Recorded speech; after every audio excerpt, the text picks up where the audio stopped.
Hello dear students, कैसे हैं आप सब। आशा है आप सभी बहुत अच्छे होंगे। तो आइए शुरू करते हैं हमारा अगला पार्ट बच्चों, जो कि है पार्ट 3, जिसका नाम है जलवायु में विविधता और उसके कारण, यानी कि बच्चों variation in climate and it's causes. Okay, तो बच्चों शुरू करेंगे हम परिचय से। प्रस्तुत पाठ में जलवायु में विविधता और उसके कारणों का वर्णन किया गया है। देखिए, विश्व के विभिन्न भागों में लोगों के रहन सहन का ढंग अलग अलग है ना बच्चों। जितने भी लोग वर्ल्ड में रहते हैं उनका रहन सहन सबका अलग अलग है। इस विविधता का मुख्य कारण जलवायु है। और ऐसा क्यों है? क्योंकि वहां का क्लाइमेट ही अलग अलग होता है हर जगह का, है ना। तो जलवायु उसका मुख्य कारण है। किसी विशेष स्थान पर उस स्थान के वातावरण की स्थिति को मौसम कहते हैं। बच्चों देखिए, किसी विशेष स्थान पर उस स्थान के वातावरण को, कि उस स्थान का वातावरण कैसा है, उसकी स्थिति को क्या कहेंगे? मौसम कहेंगे। तथा उस स्थान के मौसम के लंबे समय तक औसत मान को उस स्थान की जलवायु कहते हैं। अगर वो मौसम लंबे समय तक वहां टिका हुआ है, ठीक है, और उसके औसत मान को क्या कहेंगे बच्चों? वहां का क्लाइमेट कहेंगे, यानी कि जलवायु कहेंगे। किसी स्थान की जलवायु से हमें वहां की ऋतुओं, औसत वर्षा, हवाओं की दशा का पता चलता है।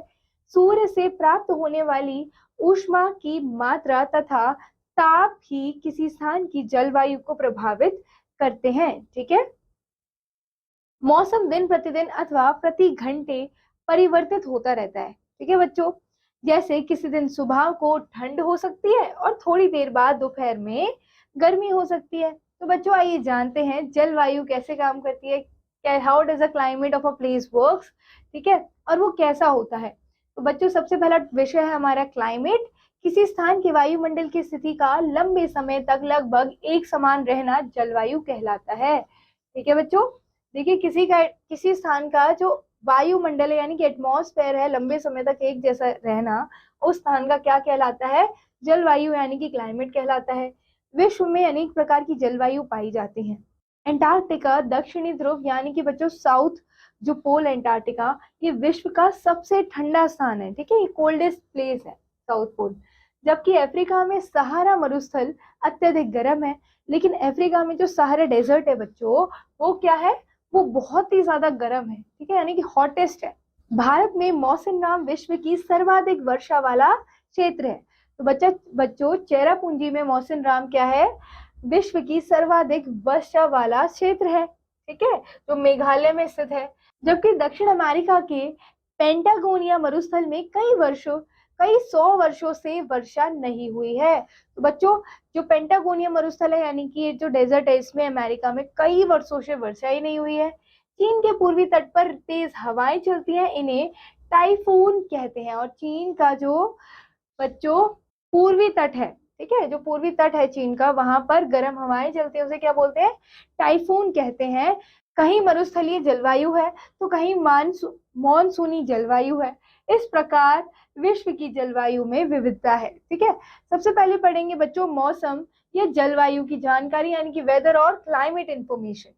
किसी स्थान के मौसम या जलवायु की जानकारी के लिए गणनाओं का सहारा लिया जाता है। ठीक है, इनमें सबसे महत्वपूर्ण है निश्चित स्थान का तापमान। हमें उस स्थान का तापमान पता होना चाहिए। वायु का दाब, यानी कि एटमॉस्फेरिक प्रेशर, और वर्षा की स्थिति पता होना चाहिए, यानी कि प्रेसिपिटेशन। ठीक है, इनका मापन करने के लिए हमें वैज्ञानिक विधियों का सहारा लेना पड़ता है। ठीक है, इसके लिए विभिन्न प्रकार के उपकरण प्रयोग में लिए जाते हैं। जैसे कि बच्चों थर्मामीटर के द्वारा तापमान की जानकारी प्राप्त की जाती है। तापमान को डिग्री में मापा जाता है। इसके लिए दो अलग अलग पैमाने माने गए हैं। एक पैमाना सेल्सियस है, यानी कि जिसे सेंटीग्रेड है, ठीक है, सेंटीग्रेड में, और दूसरा फ़ारेनहाइट में। ठीक है, वर्षा के मापन में वर्षा मापन यंत्र रेन गेज का उपयोग किया जाता है। ठीक है बच्चों, और एटमॉस्फेरिक प्रेशर को नापने के लिए बैरोमीटर से वातावरण या वायुमंडल के दाब की जानकारी प्राप्त की जाती है। ठीक है, इनके अतिरिक्त कुछ अन्य उपकरण तथा यंत्र भी हैं जिनके द्वारा हम मौसम की स्थितियों का अध्ययन करते हैं। ओके, अब पढ़ेंगे बच्चों जलवायु को प्रभावित करने वाला कारक, यानी कि factors affecting the climate. Okay, सूर्य से पूरे विश्व में प्रकाश तथा गर्मी होती है। तो बच्चों क्या होता है?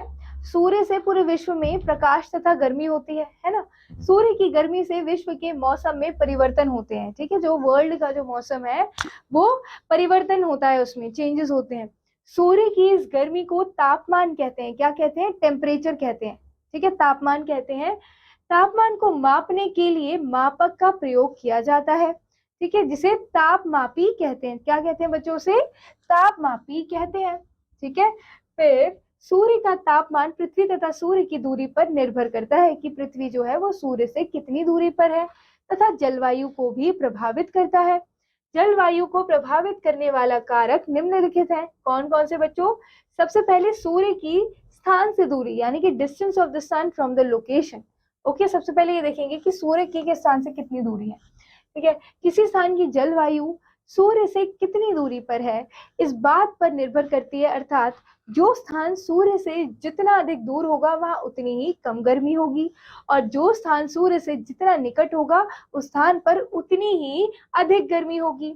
यही कारण है कि बच्चों प्रातः तथा सायं को गर्मी कम तथा दोपहर में गर्मी अधिक होती है। पृथ्वी की अपनी दूरी पर घूमने से दिन रात होते हैं, ठीक है। जो पृथ्वी अपनी एक्सिस पर घूमती है बच्चों, उसकी वजह से क्या होता है? दिन रात होते हैं। प्रातः काल को पृथ्वी का वह भाग जहां प्रातः हो रही है सूर्य से अधिक दूरी पर होता है, किंतु पृथ्वी के घूमने के कारण जो भाग सूर्य के समीप आ जाता है वहां गर्मी बढ़ती जाती है। दोपहर में सूर्य तथा पृथ्वी के बीच की दूरी सबसे कम होती है, इसीलिए गर्मी भी दोपहर में बहुत ज्यादा होती है, जिसके कारण उस समय गर्मी अधिक होती है। पृथ्वी पर ध्रुवों की दूरी सूर्य से हमेशा समान होती है, इसलिए वहां पर सदैव एक जैसी जलवायु होती है, ठीक है बच्चों। फिर आता है अक्षांश या विषुवत रेखा से दूरी, यानी कि लैटिट्यूड और distance from the equator. Okay students, देखिए सूर्य की किरणें विषुवत रेखा और इसके निकट सीधी या लंबवत पड़ती है, ठीक है बच्चों। तो जो सूर्य की जो किरणें होती हैं वो इक्वेटर पर सीधी पड़ती हैं, ठीक है, या इसके निकट पड़ या फिर इसके पास यानी कि निकट पड़ती हैं। अतः प्रति इकाई क्षेत्रों में अनेक अन्य स्थानों की अपेक्षा अधिक गर्मी मिलती है, और इसीलिए इक्वेटर पर बच्चों क्या होता है? सबसे ज्यादा गर्मी होती है। कर्क रेखा और मकर रेखा के बीच का क्षेत्र सूर्य की सीधी किरणें प्राप्त करता है, और जो भी स्थान बच्चों कर्क रेखा, जैसे कि बच्चों ये हो गया बच्चों इक्वेटर यानी कि विषुवत रेखा, यहाँ होगी कर्क रेखा और उसके बाद यहाँ होगी मकर रेखा। तो बच्चों जो भी स्थान इनके बीच में होता है वहां सबसे ज्यादा गर्मी होती है, ठीक है। और क्या होता है कि अतः इसकी जलवायु गर्म है, इसीलिए यहाँ का क्लाइमेट कैसा है? बहुत हॉट होता है, ठीक है। इस भाग को उष्ण प्रदेश या उष्ण कटिबंध कहते हैं, ठीक है। ध्रुवों पर तथा उनके निकट के क्षेत्रों में सूर्य की किरणें तिरछी पड़ती हैं, अतः प्रति इकाई क्षेत्रों में अन्य स्थानों की अपेक्षा कम गर्मी मिलती है। और यहाँ पर बच्चों क्या होता है ना, कर्क रेखा और मकर रेखा के नीचे क्या होगा? देखिए कर्क रेखा के ऊपर और मकर रेखा के नीचे सूर्य की किरणें पीछे, सूर्य की जो किरणें होती है वो तिरछी आती है, ठीक है, इसीलिए यहाँ पर कम गर्मी होती है। अतः ध्रुवों के निकट के क्षेत्रों में बहुत ठंडी जलवायु होती है, और इसीलिए यहाँ पर क्या होता है ना, ठंडी जलवायु भी होती है, यानी कि कोल्ड होता है क्लाइमेट। उत्तरी ध्रुव और आर्कटिक वृत्त के बीच का क्षेत्र तथा दक्षिणी ध्रुव और अंटार्कटिक वृत्त के बीच का क्षेत्र शीत कटिबंध और उष्ण कटिबंध के बीच में दो शीतोष्ण कटिबंध हैं। वे ना तो अधिक ठंडे हैं और ना अधिक गर्म। इस प्रकार विषुवत रेखा से दूर जाने पर तापमान कम होता जाता है, अतः विषुवत रेखा से दूरी उस स्थान की जलवायु को प्रभावित करती है, ठीक है बच्चों। अब देखिए समुद्र तल से ऊंचाई यानी कि height above the sea level. Okay, अधिक ऊंचाई पर जाने से तापमान कम हो जाता है। जितनी ज्यादा ऊंचाई पर जाएंगे ना बच्चों वहां पर तापमान कम होगा। समुद्र तल से प्रत्येक 165 मीटर ऊंचाई पर तापमान 1 डिग्री से कम हो जाता है। जैसे आप 165 किलोमीटर बच्चों ऊपर जाएंगे ना, सॉरी 165 मीटर ऊपर जाएंगे, वैसे ही 1 डिग्री तापमान कम हो जाएगा। अफ्रीका का ऊंचा पर्वत किलिमांजारो वर्ष भर बर्फ से ढका रहता है, ठीक है। जितनी ऊंचाई पर जाओगे उतना ज्यादा तापमान कम होगा, और इसी वजह से किलिमांजारो का जो टेम्परेचर है बहुत ज्यादा कोल्ड रहता है, और यहाँ पूरे वर्ष क्या रहती है? बर्फ ढकी होती है, जबकि वह विषुवत रेखा के निकट है। लेकिन जबकि क्या है कि विषुवत रेखा के निकट है, यानी कि ये इक्वेटर से भी पास है, उसके बावजूद भी यहाँ पर क्या है? बहुत ज्यादा बर्फ पड़ती है, ठीक है, क्योंकि ये बहुत ज्यादा ऊंचाई पर है और ऊंचाई पर कोई भी पर्वत होने से उसकी जलवायु ठंडी हो जाती है। गर्मी की ऋतु में शिमला बहुत ठंडा रहता है और फिरोजपुर बहुत गर्म, जबकि दोनों लगभग एक ही अक्षांश रेखा पर स्थित है ना। फर्क किससे पड़ता है बच्चों? ऊंचाई और सी लेवल से फर्क पड़ता है। सी लेवल से जितना ऊपर जाओगे उतना ही ठंडा मौसम होगा। तो शिमला जो है वो जो समुद्र तल है यानी कि सी लेवल है उससे बहुत ज्यादा ऊपर है, और फिरोजपुर क्या है? उसी लेवल पर है, समुद्र तल के लेवल पे है, इसीलिए वहां पर गर्मी होती है। अब देखिए बच्चों, समुद्र तट से दूरी यानी कि डिस्टेंस फ्रॉम द बीच। अब डिस्टेंस फ्रॉम द बीच से क्या फर्क पड़ता है क्लाइमेट पर? किसी स्थान का समुद्र तट से निकट अथवा दूर स्थित होना भी उस स्थान की जलवायु को प्रभावित करता है। ठीक है, कितना पास है वो स्थान, कितना दूर है, वो किसे अफेक्ट करता है बच्चों? उस स्थान की जलवायु को अफेक्ट करता है। जल और थल दोनों भागों पर सूर्य की किरणें समान रूप से पड़ती हैं, चाहे वो जल हो बच्चों, चाहे वो थल हो, यानी कि चाहे वो जमीन हो चाहे समुद्र हो, दोनों स्थानों पर सूर्य की किरणें तो समान पड़ती हैं। लेकिन जो थल भाग होता है बच्चों, यानी कि जो लैंड पार्ट होता है, जल भाग की तुलना में शीघ्र गर्म हो जाता है, जल्दी गर्म हो जाता है, और शीघ्र ही ठंडा हो जाता है, और जल्दी से ठंडा भी हो जाता है। इसके विपरीत जल भाग धीरे धीरे गर्म होता है, और इसके अपोजिट जो जल होता है, जो वाटर होता है, वो धीरे धीरे गर्म होता है और धीरे धीरे ही ठंडा होता है। यही कारण है कि दिल्ली गर्मियों के दिनों में अधिक गर्म हो जाती है, क्योंकि यहाँ पर कोई आसपास समुद्र नहीं है। ठीक है, समुद्र से दूर है, इसीलिए जल्दी गर्म हो जाता है। और क्योंकि समुद्र तट से अधिक दूर है, जबकि मुंबई समुद्र तट के किनारे स्थित है, इसीलिए किनारे स्थित होने के कारण इतना गर्म नहीं हो पाता। ठीक है बच्चों, ऐसे ही दिल्ली जाड़ों के दिनों में अधिक ठंडी हो जाती है, जबकि मुंबई इतना ठंडा नहीं हो पाता। ठीक है, इस प्रकार जो स्थान समुद्र से जितना अधिक दूर होगा, उस स्थान पर गर्मियों में उतनी ही अधिक गर्मी और जाड़ों में अधिक ठंड होगी। जो स्थान समुद्र के बिल्कुल समीप होते हैं, उन स्थानों पर ना तो गर्मियों में अधिक गर्मी होती है और ना ही सर्दियों में अधिक ठंड होती है। ठीक है, ऐसे स्थानों की जलवायु को समतल जलवायु कहते हैं। ठीक है, सम जलवायु कहते हैं। मुंबई की जलवायु सम है। ठीक है, इसी प्रकार समुद्र तट से अधिक दूरी पर स्थित स्थानों की जलवायु विषम जलवायु होती है। ठीक है, जैसे दिल्ली की जलवायु विषम है, यानी कि हॉट क्लाइमेट है। इससे यह पता चलता है कि जो स्थान समुद्र से जितना दूर स्थित होगा, उसकी जलवायु उतनी ही विषम होती है। ठीक है, अब देखिए बच्चों यहाँ पर दिखा रहे हैं सी ब्रीज। ठीक है, यानी कि देखिए समुद्री पवने और स्थलीय पवने, sea breeze and land breeze. अब क्या होता है बच्चों, धरती जो होती है यानी कि जो लैंड होता है वो जल्दी गर्म हो जाता है। इस वजह से जल्दी गर्म होने के कारण यहाँ पर गर्म हवाएं क्या जाती है, ऊपर की ओर जाने लगती है। ठीक है, और क्या होता है, समुद्र से जो ठंडी हवाएं होती हैं वो जमीन की ओर आती हैं, इसीलिए यहाँ का क्लाइमेट ठंडा हो जाता है। ठीक है, अब देखिए स्थलीय पवनें कैसे जाती हैं। रात के समय में बच्चों क्या होता है कि समुद्र की जो गर्म पवनें होती हैं, गर्म वायु ऊपर उठ रही होती है, और धरती जो होती है वो ठंडी होती है रात के समय में।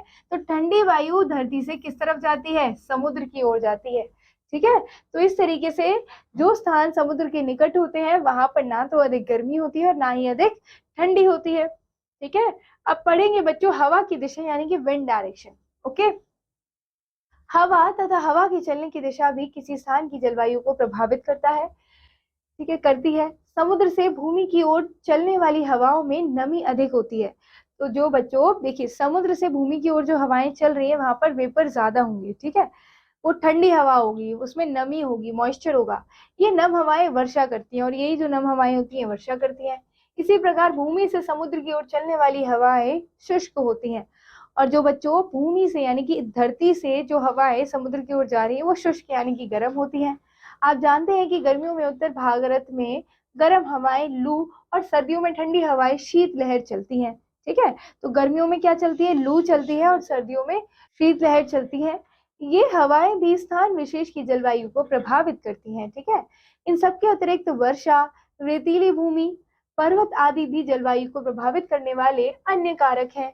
कहीं वर्षा अधिक होती है तो कहीं सूखे की स्थिति रहती है, कहीं गर्मियों में वर्षा होती है तो कहीं सर्दियों में। इसी प्रकार रेतीली भूमि की विशेषता होती है कि वह शीघ्र ही गर्म हो जाती है और शीघ्र ही ठंडी। इसीलिए रेतीले स्थानों अथवा मरुस्थलों में दिन व रात के तापमान में अत्यधिक अंतर पाया जाता है।